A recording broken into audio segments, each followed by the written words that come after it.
Condemned as heretics by early church fathers, the Ophites remain an enigmatic group within a diverse landscape of Gnosticism. Were they truly serpent worshippers, or did they possess a profound understanding of spiritual knowledge that challenged the foundations of orthodox Christianity? The name Ophites derived from the Greek word ophis, meaning serpent, and it immediately revealed the central role of the serpent in their theology. This focus on the serpent of Genesis as a positive figure distinguished them sharply from orthodox Christian interpretations. The name itself, given to them by their detractors, highlights the perceived strangeness of their beliefs within the broader Christian context of the time. The Ophites emerged as one of the earliest known Gnostic groups, with evidence suggesting their presence as early as the 2nd century CE during the formative period of Christianity. This places them alongside other early Gnostic movements and contributes to the understanding of the diverse religious landscape of the Roman Empire. Their existence demonstrates the variety of interpretations of Scripture and the development of alternative Christian theologies in the early centuries of the Common Era. It's crucial to understand that Ophites likely encompassed a range of Gnostic groups with varying beliefs and practices united by their positive view of the serpent. This means there wasn't necessarily a single monolithic Ophite church with a standardized doctrine. Instead, they were likely different groups with similar core ideas but with variations in their specific mythologies and rituals. This diversity is characteristic of early Gnosticism in general. The lack of direct Ophite texts makes it challenging to reconstruct their beliefs with complete certainty. Much of what we know comes from the writings of early Christian heresiologists, who were intent on refuting Gnostic teachings. This reliance on polemic sources necessitates a careful and critical approach to understanding Ophite beliefs.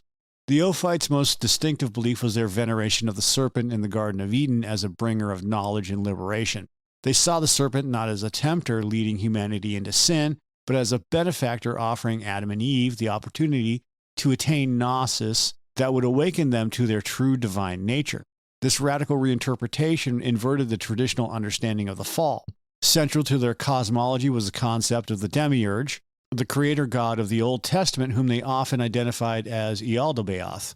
They viewed this demiurge as a flawed and even malevolent being, ignorant of or actively hostile towards the true transcendent God. The serpent's actions in Eden were interpreted as a challenge to the demiurge's authority, an attempt to liberate humanity from his control. Sophia, the divine personification of wisdom in Gnostic systems, played a significant role in some Ophite mythologies. She was sometimes seen as the driving force behind the serpent's actions, seeking to awaken humanity to its true spiritual origins and free them from the demiurge's deception. This connection to Sophia further emphasized the positive nature of the serpent and its association with divine wisdom. Like all Gnostic groups, the Ophites placed great emphasis on gnosis as the path to salvation. They believed that through spiritual knowledge and self-awareness, individuals could transcend the limitation of the material world created by the demiurge and return to the true divine realm, the pleroma.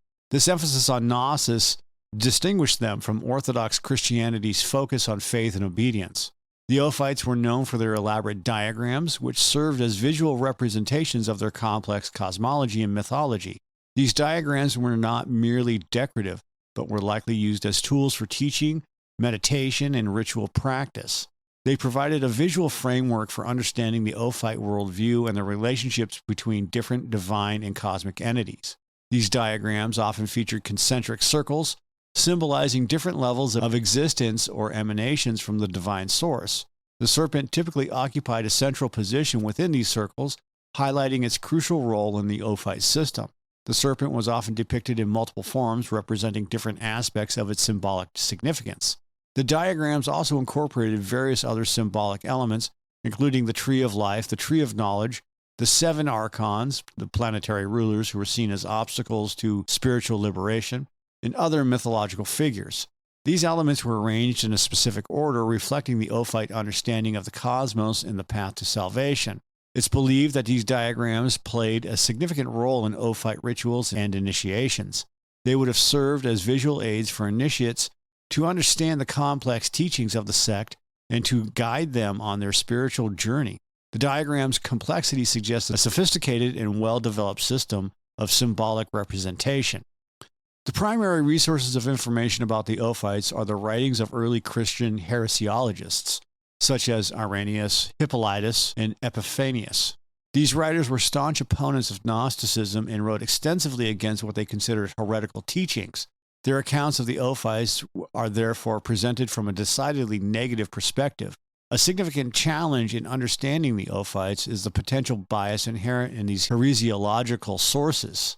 The writers were not interested in providing an objective account of Ophite beliefs, but rather in refuting them and demonstrating their supposed errors. This means that their descriptions may be distorted, exaggerated, or incomplete. The lack of surviving direct Ophite texts further complicates our understanding.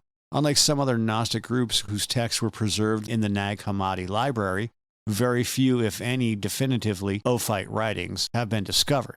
This reliance on secondary sources makes it difficult to reconstruct their beliefs with complete accuracy and certainty. Despite these challenges, the accounts of the heresiologists provided valuable, albeit potentially biased, insights into the Ophites' unique interpretation of the serpent and their place within the broader Gnostic movement. By carefully analyzing these sources and considering their potential biases, scholars can piece together a partial picture of Ophite beliefs and practices. The Ophites shared several key beliefs with other Gnostic groups, particularly regarding the nature of the demiurge, the importance of Gnosis, and the dualistic view of the cosmos. But their specific focus on the serpent as a positive figure distinguished them from other Gnostic texts. This unique emphasis on the serpent led to their being labeled as Ophites by their detractors. The Gnostics, which is another Gnostic group, shared close affinities with the Ophites. Their name, derived from the Hebrew word nahash, meaning serpent, also indicates a focus on serpent symbolism. The Gnostics also emphasized Gnosis and challenged the authority of the demiurge, suggesting a close relationship or even shared origin with the Ophites. Some historical sources connect the Ophites to the Canaanites, a Gnostic group that venerated Cain, the biblical figure who killed his brother Abel.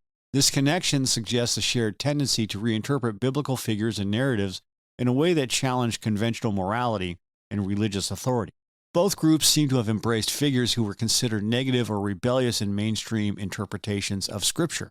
These connections to other Gnostic groups highlight the diversity and interconnectedness of early Gnostic movements, and while each had its own unique characteristics and mythologies, they shared a common set of core ideas and a tendency to reinterpret traditional religious narratives. The Ophites held a significant place in the history of Gnosticism due to their unique and influential interpretation of the serpent in Genesis. Their positive view of the serpent as a bringer of knowledge became a central symbol within Gnostic thought, challenging orthodox Christian interpretations and offering an alternative understanding of the fall. Their emphasis on Gnosis is a hallmark of Gnostic thought and continues to resonate with those interested in alternative spiritual paths.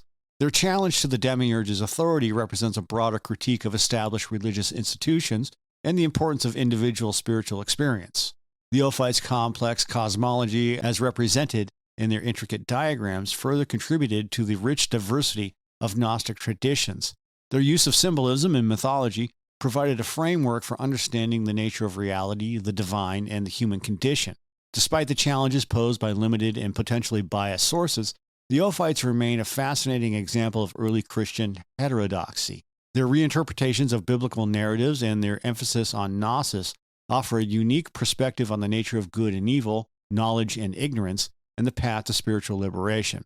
They serve as a reminder of the diverse ways in which religious ideas were interpreted and reinterpreted in the ancient world.